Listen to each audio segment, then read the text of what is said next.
എല്ലാവർക്കും ഇന്നത്തെ റീഡിങ്ങിലേക്ക് സ്വാഗതം. ഇന്ന് നമ്മൾ നോക്കാൻ പോകുന്നത്, നിങ്ങളിപ്പോൾ നോ കോണ്ടാക്ട് സിറ്റുവേഷനിലാണെങ്കിൽ നിങ്ങൾ ആ പേഴ്സണെ കാത്തിരിക്കുന്നത് പോലെ ആ പേഴ്സൺ ഇപ്പോഴും നിങ്ങൾക്ക് വേണ്ടി കാത്തിരിക്കുകയാണോ? അതാണ് നമ്മളിന്ന് നോക്കാൻ പോകുന്നത്. അതായത് നിങ്ങൾ ആ പേഴ്സണെ കാത്തിരിക്കുന്നത് പോലെ ആ പേഴ്സൺ ഇപ്പോഴും നിങ്ങളെ കാത്തിരിക്കുകയാണോ? അതാണ് നമ്മളിന്ന് നോക്കാൻ പോകുന്നത്.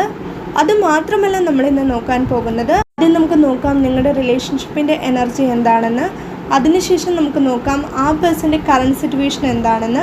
അതിനുശേഷം നമുക്ക് നോക്കാം ആ പേഴ്സൺ നിങ്ങളെ കാത്തിരിക്കുകയാണോ എന്ന്. ഇനി ആ പേഴ്സൺ നിങ്ങളെ കാത്തിരിക്കുകയാണെങ്കിൽ, അതായത് ആ പേഴ്സൺ നിങ്ങളെ ഇപ്പോഴും കാത്തിരിക്കുകയാണെങ്കിൽ എന്തുകൊണ്ടാണ് ആ പേഴ്സൺ ഇപ്പോഴും നിങ്ങളെ കാത്തിരിക്കുന്നത് എന്നും നമുക്ക് നോക്കാം. അതുപോലെ നിങ്ങളൊരു ചോദ്യം മനസ്സിൽ വിചാരിക്കുക, അതിൻ്റെ ഉത്തരം എസ് ആണോ നോ ആണോ എന്ന് നമുക്ക് നോക്കാം. എല്ലാം തന്നെ നമ്മളിന്ന് നോക്കുന്നുണ്ട്. റീഡിംഗ് സ്റ്റാർട്ട് ചെയ്യുന്നതിന് മുൻപ് നിങ്ങൾക്ക് ഈ റീഡിംഗ് ഇഷ്ടമാവുകയാണെങ്കിൽ, ഇതുപോലുള്ള റീഡിങ്സ് ഇനിയും കാണുന്നുണ്ടെങ്കിൽ ഈ ചാനൽ സപ്പോർട്ട് ചെയ്യുക. നിങ്ങളുടെ സപ്പോർട്ടാണ് എൻ്റെ മോട്ടിവേഷൻ. അതുകൊണ്ടാണ് ഈ റീഡിംഗ് ഇഷ്ടമാവുകയാണെങ്കിൽ ഈ ചാനലിലെ മറ്റു വീഡിയോസും ഒന്ന് കണ്ടു നോക്കുക. ഇഷ്ടമാവുകയാണെങ്കിൽ സബ്സ്ക്രൈബ് ചെയ്യുക. നമുക്ക് വേഗം തന്നെ ഇന്നത്തെ റീഡിങ്ങിലേക്ക് കിടക്കാം. ഇവിടെ എനിക്ക് മനസ്സിലാകുന്നത് ഒരു അൺകണ്ടീഷണൽ ലവിൻ്റെ എനർജി എനിക്ക് ലഭിക്കുന്നുണ്ട്. അൺകണ്ടീഷണൽ ആയിട്ടുള്ള ലവിൻ്റെ എനർജി എനിക്കിവിടെ ലഭിക്കുന്നുണ്ട്. പക്ഷെ അതേസമയം തന്നെ നിങ്ങളുടെ റിലേഷൻഷിപ്പിൽ ഒരു ബാലൻസ് ഇല്ലായിരുന്നു എന്നും എനിക്കിവിടെ മനസ്സിലാകുന്നുണ്ട്. അതായത് വെച്ചാൽ ഒരാൾ മാത്രമാണ് ഈ റിലേഷൻഷിപ്പിന് വേണ്ടി കൂടുതലായിട്ട് എഫേർട്ട് ഇട്ടിട്ടുണ്ടാകുക എന്നാണ് എനിക്കിവിടെ മനസ്സിലാകുന്നത്. മേ ബി നിങ്ങളായിരിക്കാം ഈ റിലേഷൻഷിപ്പിന് വേണ്ടി കൂടുതലായിട്ട് എഫേർട്ട് ഇട്ടിട്ടുണ്ടാവുക. അതായത് ആ പേഴ്സണും ഈ റിലേഷൻഷിപ്പിന് വേണ്ടി എഫേർട്ട് ഇട്ടിട്ടുണ്ടാകാം. പക്ഷേ നിങ്ങൾ ഈ റിലേഷൻഷിപ്പിന് വേണ്ടി എത്രമാത്രം എഫേർട്ട് ഇട്ടോ അത്രമാത്രം എഫേർട്ട് ആ പേഴ്സൺ ഈ റിലേഷൻഷിപ്പിന് വേണ്ടി ഇട്ടിട്ടുണ്ടാകില്ല. അല്ലെങ്കിൽ നിങ്ങൾ അങ്ങനെ വിചാരിക്കുന്നുണ്ടായിരിക്കാം. എന്തായാലും നിങ്ങളുടെ റിലേഷൻഷിപ്പിൽ ഒരു ബാലൻസ് ഇല്ലായിരുന്നു എന്നെനിക്ക് മനസ്സിലാകുന്നുണ്ട്. അതായത് നിങ്ങൾ നിങ്ങളുടെ കരിയറിനും ആ പേഴ്സണും ഒരേപോലെ പ്രാധാന്യം കൊടുത്തിരുന്നു. പക്ഷേ ആ ഒരു പ്രാധാന്യം, ആ പേഴ്സണ് നിങ്ങൾ കൊടുത്തിരുന്ന ഒരു പ്രാധാന്യം ആ പേഴ്സൺ നിങ്ങൾക്ക് തന്നിട്ടുണ്ടാവില്ല, അല്ലെങ്കിൽ നിങ്ങൾക്ക് തന്നിട്ടില്ല എന്ന് നിങ്ങൾ വിചാരിക്കുന്നുണ്ട്. അല്ലെങ്കിൽ ആ ഒരു എനർജി എനിക്ക് ലഭിക്കുന്നുണ്ട്. അതായത് നിങ്ങൾ അവർക്ക് കൊടുത്തിരുന്ന ഒരു പ്രാധാന്യം ആ പേഴ്സൺ നിങ്ങൾക്ക് തന്നിട്ടുണ്ടാവില്ല, അല്ലെങ്കിൽ നിങ്ങൾക്ക് അങ്ങനെ ഫീൽ ചെയ്തിട്ടുണ്ടായിരിക്കാം. നിങ്ങൾ ആ പേഴ്സണെ സ്നേഹിക്കുന്നത് പോലെ ആ പേഴ്സൺ നിങ്ങളെ സ്നേഹിക്കുന്നില്ല. നിങ്ങൾ ആ പേഴ്സണ് കൊടുക്കുന്ന സ്നേഹത്തിന് ആ പേഴ്സൺ പ്രാധാന്യം നൽകുന്നില്ല. നിങ്ങളുടെ സ്നേഹത്തിന് അവർ പ്രാധാന്യം നൽകുന്നില്ല എന്നൊക്കെ നിങ്ങൾക്ക് തോന്നിയിട്ടുണ്ടായിരിക്കാം. ആ ഒരു മെസ്സേജ് എനിക്ക് ലഭിക്കുന്നുണ്ട്. നിങ്ങൾ നിങ്ങളുടെ സമയത്തിന് പ്രാധാന്യം കൊടുത്തിരുന്നു, നിങ്ങളുടെ കരിയറിന് പ്രാധാന്യം കൊടുത്തിരുന്നു. പക്ഷെ അതേപോലെ തന്നെ നിങ്ങൾ ആ പേഴ്സണും പ്രാധാന്യം കൊടുത്തിരുന്നു. പക്ഷെ ആ ഒരു പ്രാധാന്യം നിങ്ങൾക്ക് ലഭിക്കുന്നില്ല എന്ന് നിങ്ങൾക്ക് തോന്നിയിട്ടുണ്ടായിരിക്കാം. അതുകൊണ്ടായിരിക്കാം ഈ ഒരു നോ കോണ്ടാക്ട് സിറ്റുവേഷൻ സംഭവിച്ചത്. മേ ബി നിങ്ങൾ വിചാരിച്ചിട്ടുണ്ടാവാം ആ പേഴ്സണ് നിങ്ങളോട് സംസാരിച്ചാലും ഇല്ലെങ്കിലും ഒരു കുഴപ്പവുമില്ല, അപ്പോൾ ഇനി നിങ്ങൾ ആ പേഴ്സണോട് സംസാരിക്കുന്നില്ല എന്ന് നിങ്ങൾ വിചാരിച്ചിട്ടുണ്ടായിരിക്കാം. മേ ബി നിങ്ങൾ തമ്മിൽ എന്തെങ്കിലും വഴക്കുണ്ടായിട്ടുണ്ടായിരിക്കാം. അതുകൊണ്ടായിരിക്കാം ഈ ഒരു നോ കോണ്ടാക്ട് സിറ്റുവേഷൻ സംഭവിച്ചത്. എന്തായാലും നിങ്ങളുടെ റിലേഷൻഷിപ്പിൽ ഒരു ബാലൻസ് ഇല്ലായിരുന്നു എന്ന് നിങ്ങൾക്ക് തോന്നിയിട്ടുണ്ടാവാം, അല്ലെങ്കിൽ ആ പേഴ്സണ് തോന്നിയിട്ടുണ്ടാകാം, അല്ലെങ്കിൽ നിങ്ങൾക്ക് രണ്ടുപേർക്കും അത് തോന്നിയിട്ടുണ്ടാവാം. ഇവിടെ എനിക്ക് ലഭിക്കുന്ന എനർജിയിൽ നിന്ന് മനസ്സിലാകുന്നതും അതാണ്, നിങ്ങളുടെ റിലേഷൻഷിപ്പിൽ ഒരു ബാലൻസ് ഇല്ലായിരുന്നു എന്നുള്ളത്. ആ ഒരു മെസ്സേജ് എനിക്കിവിടെ ലഭിക്കുന്നുണ്ട്. അതുകൊണ്ടാണ് ഞാൻ പറയുന്നത്. ഇനി നമുക്ക് നിങ്ങളുടെ പേഴ്സൻ്റെ കറണ്ട് സിറ്റുവേഷൻ എന്താണെന്ന് നോക്കാം. നിങ്ങളുടെ പേഴ്സൻ്റെ കറണ്ട് സിറ്റുവേഷൻ നോക്കുമ്പോൾ എനിക്കിവിടെ മനസ്സിലാകുന്നത്, ആ പേഴ്സൺ ഇപ്പോൾ ചിന്തിക്കുകയാണ് ഈ റിലേഷൻഷിപ്പിന് വേണ്ടി നിങ്ങൾ എന്തുമാത്രം എഫേർട്ട് ഇട്ടിട്ടുണ്ടായിരുന്നു, നിങ്ങൾ എത്രമാത്രം ആ പേഴ്സണെ സ്നേഹിച്ചിരുന്നു, നിങ്ങൾ ആ പേഴ്സണിന് വേണ്ടി സമയം കണ്ടെത്തിയിരുന്നു. അതായത് ആ പേഴ്സണോട് സംസാരിക്കാൻ വേണ്ടി നിങ്ങൾ എത്ര തിരക്കിലാണെങ്കിലും ആ പേഴ്സണിന് വേണ്ടി നിങ്ങൾ സമയം കണ്ടെത്തിയിരുന്നു. അതായത് ആ പേഴ്സണോട് സംസാരിക്കാൻ വേണ്ടി നിങ്ങൾ സമയം കണ്ടെത്തിയിരുന്നു. ആ പേഴ്സണ് നിങ്ങൾ ഒരുപാട് പ്രാധാന്യം കൊടുത്തിരുന്നു. ആ പേഴ്സണെ നിങ്ങൾ ഒരുപാട് ഇഷ്ടപ്പെട്ടിരുന്നു. ആ പേഴ്സണെ നിങ്ങൾ ഒരുപാട് സ്നേഹിച്ചിരുന്നു. ആ പേഴ്സണും നിങ്ങളെ സ്നേഹിച്ചിരുന്നു. പക്ഷേ നിങ്ങൾ സ്നേഹിക്കുന്ന അത്രത്തോളം ആ പേഴ്സൺ നിങ്ങളെ സ്നേഹിച്ചിരുന്നോ എന്ന് ആ പേഴ്സൺ ഇപ്പോൾ ചിന്തിക്കുകയാണ്. അതായത് ആ പേഴ്സൺ നിങ്ങളെ സ്നേഹിച്ചിരുന്നു എന്ന് ആ പേഴ്സൺ അറിയാം. പക്ഷേ നിങ്ങൾ എത്രമാത്രമാണോ ആ പേഴ്സണെ സ്നേഹിച്ചിരുന്നത് അത്രമാത്രം ആ പേഴ്സണ് നിങ്ങളെ സ്നേഹിക്കാൻ സാധിച്ചിരുന്നോ എന്ന് ആ പേഴ്സണ് അറിയില്ല. അതിനെക്കുറിച്ചാണ് ആ പേഴ്സൺ ഇപ്പോൾ ചിന്തിക്കുന്നത്. ഞാൻ പറഞ്ഞിരുന്നല്ലോ, നിങ്ങൾ എത്ര തിരക്കിലാണെങ്കിലും ആ പേഴ്സണിന് വേണ്ടി നിങ്ങൾ സമയം കണ്ടെത്തുമെന്നുള്ളത്, അതായത് ആ പേഴ്സണോട് സംസാരിക്കാനായിട്ട് നിങ്ങൾ സമയം കണ്ടെത്തുമെന്നുള്ളത്. നിങ്ങളുടെ ലൈഫിലൊരു സ്റ്റെബിലിറ്റി ഉണ്ടായിരുന്നു, നിങ്ങൾ നിങ്ങളുടെ കരിയറിനും പ്രാധാന്യം കൊടുത്തിരുന്നു, അതുപോലെ തന്നെ നിങ്ങൾ ആ പേഴ്സണും പ്രാധാന്യം കൊടുത്തിരുന്നു. ആ പേഴ്സണും നിങ്ങൾക്ക് പ്രാധാന്യം തന്നിരുന്നു, പക്ഷേ ആ പേഴ്സൻ്റെ ലൈഫിലൊരു സ്റ്റെബിലിറ്റി ഉണ്ടായിരുന്നില്ല. അതുകൊണ്ട് തന്നെ നിങ്ങൾക്ക് തരേണ്ട പ്രാധാന്യം ആ പേഴ്സണ് നിങ്ങൾക്ക് തരാൻ സാധിച്ചില്ല. അതായത് നിങ്ങൾ എത്ര തിരക്കിലാണെങ്കിലും ആ പേഴ്സണോട് സംസാരിക്കാൻ കുറച്ച് സമയം കണ്ടെത്തുന്നത് പോലെ ആ പേഴ്സൺ നിങ്ങളോട് സംസാരിക്കാൻ വേണ്ടി സമയം കണ്ടെത്തിയിരുന്നില്ല, അല്ലെങ്കിൽ ആ പേഴ്സൺ അതിന് സാധിച്ചിരുന്നില്ല. ആ ഒരു മെസ്സേജാണ് എനിക്കിവിടെ ലഭിക്കുന്നത്. ആ പേഴ്സൺ ഇപ്പോൾ ചിന്തിക്കുന്നത്, ആ പേഴ്സൺ നിങ്ങളോട് സംസാരിക്കാതെ ഇരുന്നപ്പോൾ, അല്ലെങ്കിൽ അതിനു വേണ്ടി സമയം കണ്ടെത്താതെ ഇരുന്നപ്പോൾ നിങ്ങൾ എത്രമാത്രം വിഷമിച്ചിട്ടുണ്ടാകും എന്നാണ്. നിങ്ങൾ ആ പേഴ്സണോട് അത് പറഞ്ഞിട്ടുണ്ടാവില്ല. അത് ഓർക്കുമ്പോഴാണ് ആ പേഴ്സൺ ഒരുപാട് വിഷമമാകുന്നത്. അതായത് ആ പേഴ്സൺ നിങ്ങൾക്ക് വേണ്ടി സമയം മാറ്റി വയ്ക്കുന്നില്ല, അല്ലെങ്കിൽ നിങ്ങളോട് സംസാരിക്കാൻ സമയം കണ്ടെത്തുന്നില്ല എന്നൊന്നും നിങ്ങൾ ആ പേഴ്സണോട് പറഞ്ഞിട്ടുണ്ടാവില്ല. ആ പേഴ്സൺ തിരക്കിലല്ലേ, സാരമില്ല എന്ന് നിങ്ങൾ വിചാരിച്ചിട്ടുണ്ടായിരിക്കാം. മേ ബി അത് ആ പേഴ്സൺ നിങ്ങളോട് ചോദിച്ചാൽ പോലും നിങ്ങൾ പറയുന്നുണ്ടാവില്ല. ആ പേഴ്സൺ നിങ്ങളോട് സംസാരിക്കാത്തത് കാരണം നിങ്ങൾക്ക് വിഷമമുണ്ടായി എന്നുള്ള കാര്യം ആ പേഴ്സൺ നിങ്ങളോട് ചോദിച്ചാൽ പോലും നിങ്ങൾ പറയുന്നുണ്ടാവില്ല. സാരമില്ല, തിരക്കിലല്ലേ, സാരമില്ല, എനിക്ക് മനസ്സിലാകും, അങ്ങനെ പറഞ്ഞിട്ടേ ഉണ്ടാവുള്ളൂ. നിങ്ങൾ നിങ്ങളുടെ വിഷമം പുറമേ കാണിച്ചിട്ടുണ്ടാവില്ല.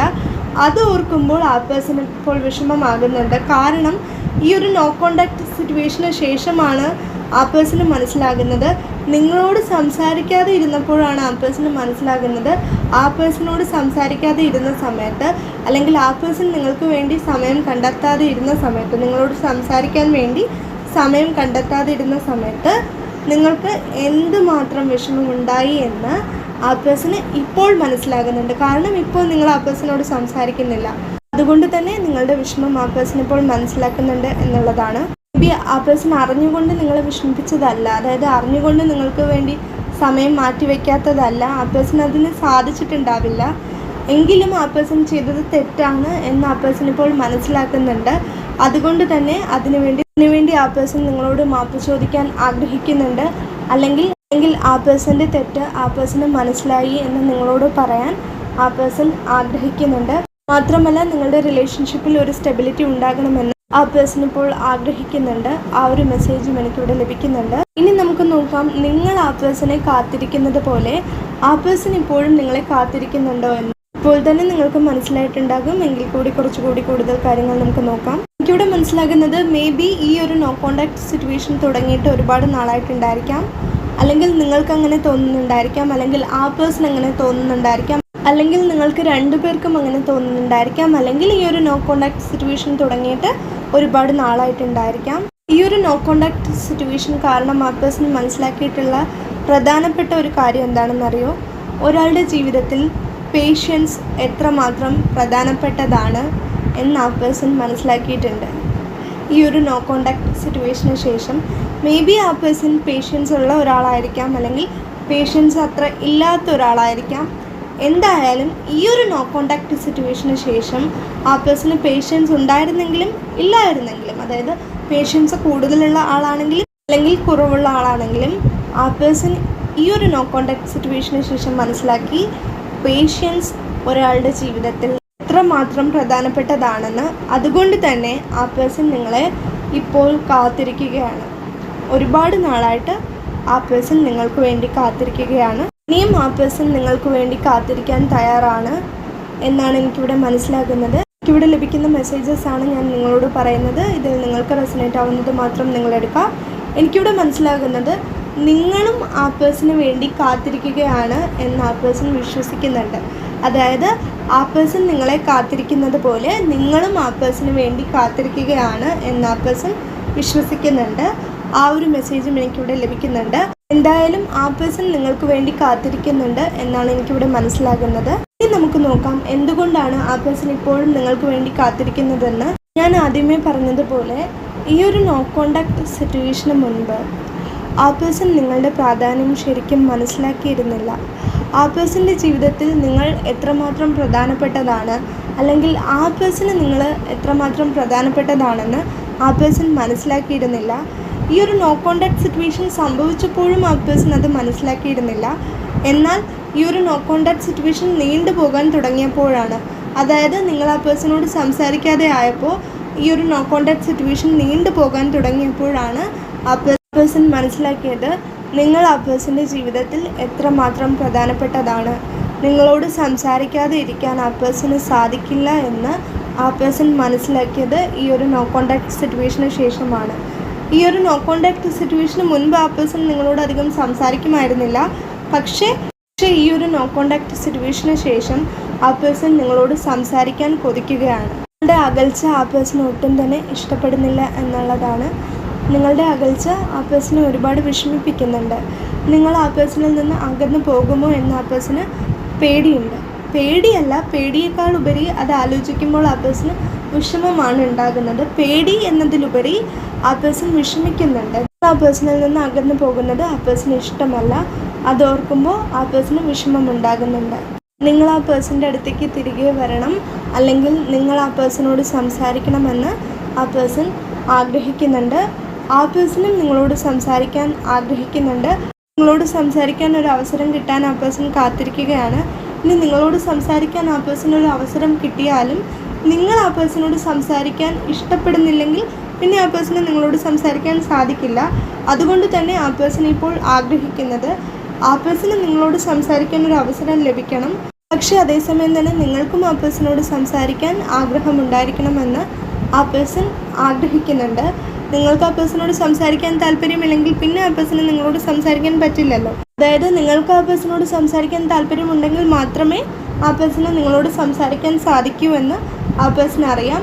അതുകൊണ്ട് തന്നെ നിങ്ങൾക്ക് ആ പേഴ്സണോട് സംസാരിക്കാൻ താല്പര്യമുണ്ടാകണമെന്ന് ആ പേഴ്സൺ ആഗ്രഹിക്കുകയാണ്. അല്ലാതെ നിങ്ങൾ ആ പേഴ്സണോട് സംസാരിച്ചേ പറ്റൂ എന്ന് ആ പേഴ്സണ് പറയാൻ സാധിക്കില്ല. കാരണം സംസാരിക്കണമോ വേണ്ടയോ എന്നുള്ളത് നിങ്ങളുടെ ഇഷ്ടമാണ്. ആ പേഴ്സണോട് സംസാരിക്കണമോ വേണ്ടയോ എന്നുള്ളത് നിങ്ങളുടെ ഇഷ്ടമാണ്. അത് ആ പേഴ്സൺ അറിയാം. അതുകൊണ്ട് തന്നെ നിങ്ങളോട് സംസാരിക്കാൻ ഒരു അവസരം ലഭിക്കണമെന്ന് ആ പേഴ്സൺ ആഗ്രഹിക്കുന്നുണ്ടെങ്കിൽ പോലും നിങ്ങൾക്ക് ആ പേഴ്സണോട് സംസാരിക്കാൻ താല്പര്യമുണ്ടോ എന്ന് ആ പേഴ്സണ് അറിയില്ല എന്നുള്ളതാണ് ആ ഒരു മെസ്സേജ് എനിക്ക് ലഭിക്കുന്നുണ്ട്. അത് ഓർക്കുമ്പോൾ ആ പേഴ്സൺ ഒരുപാട് വിഷമിക്കുന്നുണ്ട്. അതായത് ആ പേഴ്സണ് നിങ്ങളോട് സംസാരിക്കണമെന്നുണ്ട്, പക്ഷെ നിങ്ങൾക്ക് ആ പേഴ്സണോട് സംസാരിക്കാൻ ഇഷ്ടമില്ലെങ്കിലോ എന്ന് ആ പേഴ്സൺ വിചാരിക്കുന്നുണ്ട്. നിങ്ങൾ ആ പേഴ്സണെ കാത്തിരിക്കുകയാണ് എന്ന് ആ പേഴ്സണ് വിശ്വാസമുണ്ട്. എങ്കിൽ പോലും ചിലപ്പോഴെങ്കിലും ആ പേഴ്സൺ ചിന്തിക്കാറുണ്ട് നിങ്ങൾക്കിനി ആ പേഴ്സണോട് സംസാരിക്കാൻ ഇഷ്ടമില്ലെങ്കിലോ എന്ന് ആ പേഴ്സൺ വിചാരിക്കാറുമുണ്ട്. അത് കാരണം ആ പേഴ്സൺ ഒരുപാട് വിഷമിക്കുന്നുമുണ്ട്. ആ ഒരു മെസ്സേജ് എനിക്കിവിടെ ലഭിക്കുന്നുണ്ട്. അതുകൊണ്ടാണ് ഞാൻ പറയുന്നത്. ബി ആ പേഴ്സൺ യൂണിവേഴ്സിൽ ഒരുപാട് വിശ്വസിക്കുന്ന ഒരാളായിരിക്കാം, അല്ലെങ്കിൽ നിങ്ങൾ അങ്ങനെ ആയിരിക്കാം, അല്ലെങ്കിൽ നിങ്ങൾ രണ്ടുപേരും അങ്ങനെ ആയിരിക്കാം, അല്ലെങ്കിൽ ഇതൊരു സ്പിരിച്വൽ കണക്ഷൻ ആയിരിക്കാം. ആ ഒരു മെസ്സേജ് എനിക്കിവിടെ ലഭിക്കുന്നുണ്ട്. പക്ഷേ ഇതെല്ലാവർക്കും റെസനേറ്റ് ആവണമെന്നില്ല. നിങ്ങൾക്ക് റെസനേറ്റ് ആവുന്നുണ്ടെങ്കിൽ മാത്രം അതെടുക്കാം. ആ പേഴ്സൺ നിങ്ങളെ കാത്തിരിക്കാൻ തയ്യാറാണെങ്കിൽ പോലും ആ പേഴ്സണ് നിങ്ങളുടെ തീരുമാനം എന്താണെന്ന് അറിയണമെന്നുണ്ട്. അതായത് ഈ ഒരു നോ കോണ്ടാക്ട് സിറ്റുവേഷൻ അവസാനിച്ച് നിങ്ങളുടെ റിലേഷൻഷിപ്പിൽ ഒരു പുതിയ തുടക്കം ഉണ്ടാകണമെന്ന് ആ പേഴ്സൺ ആഗ്രഹിക്കുന്നുണ്ട്. പക്ഷേ അത് നിങ്ങൾക്കും ആഗ്രഹമുണ്ടോ? പേഴ്സണോട് ഇനി സംസാരിക്കാൻ നിങ്ങൾ ആഗ്രഹിക്കുന്നുണ്ടോ എന്നൊക്കെ ആ പേഴ്സണ് അറിയണമെന്ന് ആഗ്രഹമുണ്ട്. അതായത് നിങ്ങളുടെ തീരുമാനം എന്താണ്? നിങ്ങളിനി ആ പേഴ്സണോട് സംസാരിക്കുമോ? നിങ്ങൾക്കിനി ആ പേഴ്സണോട് സംസാരിക്കാൻ താല്പര്യമുണ്ടോ? നിങ്ങളുടെ റിലേഷൻഷിപ്പിൽ ഒരു പുതിയ തുടക്കം ഉണ്ടാകണമെന്ന് നിങ്ങൾ ഇപ്പോഴും ആഗ്രഹിക്കുന്നുണ്ടോ എന്ന് ആ പേഴ്സണ് അറിയണമെന്ന് ആഗ്രഹമുണ്ട്. നിങ്ങളുടെ തീരുമാനത്തിന് ആ പേഴ്സൺ ഒരുപാട് പ്രാധാന്യം കൊടുക്കുന്നുണ്ട്. പേഴ്സൺ നിങ്ങളെ കാത്തിരിക്കുന്നുണ്ടെങ്കിൽ പോലും നിങ്ങൾക്ക് ആ പേഴ്സണോട് സംസാരിക്കാൻ താല്പര്യമില്ലെങ്കിൽ പിന്നെ ആ പേഴ്സൺ നിങ്ങളെ കാത്തിരുന്നിട്ട് കാര്യമില്ലല്ലോ. അതുകൊണ്ട് തന്നെ നിങ്ങളുടെ തീരുമാനം എന്താണെന്ന് ആ പേഴ്സൺ അറിയണമെന്ന് ആ പേഴ്സണ് ആഗ്രഹമുണ്ട്. അത് നിങ്ങളോട് ചോദിക്കാൻ ആ പേഴ്സൺ ആഗ്രഹിക്കുന്നുണ്ട്. അതായത് നിങ്ങളുടെ തീരുമാനം എന്താണ്? ആ പേഴ്സണോട് നിങ്ങൾ സംസാരിക്കാൻ തയ്യാറാണോ എന്ന് ആ പേഴ്സൺ നിങ്ങളോട് ചോദിക്കാൻ ആഗ്രഹിക്കുന്നുണ്ട്. ആ ഒരു മെസ്സേജാണ് എനിക്കിവിടെ ലഭിക്കുന്നത്. അതായത് നിങ്ങളുടെ തീരുമാനത്തിന് വേണ്ടി ആ പേഴ്സൺ കാത്തിരിക്കുകയാണ്. മേ ബി നിങ്ങൾ ആ പേഴ്സണോട് സംസാരിക്കാൻ വേണ്ടി ആ പേഴ്സൺ കാത്തിരിക്കുകയായിരിക്കാം. ആ ഒരു മെസ്സേജും എനിക്കിവിടെ ലഭിക്കുന്നുണ്ട്. എന്തായാലും ആ പേഴ്സൺ ഇപ്പോഴും നിങ്ങളെ കാത്തിരിക്കുന്നുണ്ടെന്നാണ് ഇവിടെ ലഭിക്കുന്ന എനർജിയിൽ നിന്ന് എനിക്ക് മനസ്സിലാകുന്നത്. അതുപോലെ ആ പേഴ്സൺ ഇപ്പോഴും നിങ്ങളെ സ്നേഹിക്കുന്നുണ്ട്. നിങ്ങളുടെ തീരുമാനത്തിന് ആ പേഴ്സൺ വളരെയധികം പ്രാധാന്യം നൽകുന്നുണ്ട്. നിങ്ങളുടെ തീരുമാനത്തിന് വളരെയധികം പ്രാധാന്യം നൽകേണ്ടത് തന്നെയാണ്. നിങ്ങളുടെ തീരുമാനത്തിന് മാത്രമല്ല നിങ്ങൾക്കും ആ പേഴ്സൺ വളരെയധികം പ്രാധാന്യം നൽകുന്നുണ്ട് എന്നുള്ളതാണ്. ഇനി നിങ്ങളൊരു ചോദ്യം മനസ്സിൽ വിചാരിക്കുക. അതിൻ്റെ ഉത്തരം എസ് ആണോ നോ ആണോ എന്ന് നമുക്ക് നോക്കാം. നിങ്ങൾ ചോദിച്ച ചോദ്യം എന്തു തന്നെയാണെങ്കിലും അതിൻ്റെ ഉത്തരം എസ് എന്നാണ് ഇവിടെ കാണാൻ സാധിക്കുന്നത്. അതായത് നിങ്ങൾ ഒരുപാട് നാളായിട്ട് ആഗ്രഹിക്കുന്ന ഒരു കാര്യമായിരിക്കാം നിങ്ങൾ ചോദിച്ചിട്ടുണ്ടാവുക. അത്രമാത്രം നിങ്ങളത് ആഗ്രഹിക്കുന്നത് കൊണ്ട് തന്നെ നിങ്ങളുടെ ആഗ്രഹം നടക്കുമെന്നാണ് ഇവിടെ കാണാൻ സാധിക്കുന്നത്. അതായത് നിങ്ങളുടെ ചോദ്യത്തിൻ്റെ ഉത്തരം യെസ് ആണ്. ഇതൊക്കെയാണ് നമ്മുടെ ഇന്നത്തെ റീഡിംഗ്. നിങ്ങൾക്ക് ഈ റീഡിംഗ് ഇഷ്ടമായിട്ടുണ്ടെങ്കിൽ, ഇതുപോലുള്ള റീഡിങ്സ് ഇനിയും കാണുന്നുണ്ടെങ്കിൽ ഈ ചാനൽ സപ്പോർട്ട് ചെയ്യുക, സബ്സ്ക്രൈബ് ചെയ്യുക. എല്ലാവരും എപ്പോഴും സന്തോഷമായിട്ടിരിക്കുക. Bye bye.